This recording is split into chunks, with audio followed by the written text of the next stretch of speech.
I had been living without a working range for about 3.5 months, and when we moved in, our landlord gave us an air fryer to use, and if you know me, you know I was not excited about an air fryer.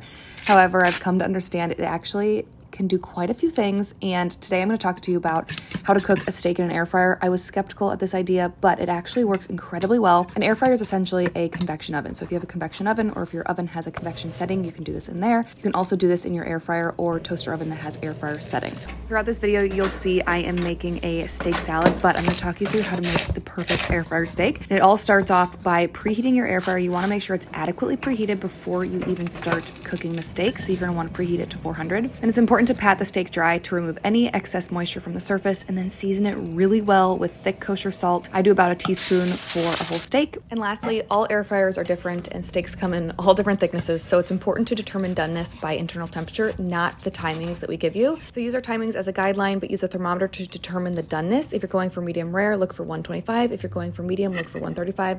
Then be sure to rest before you slice.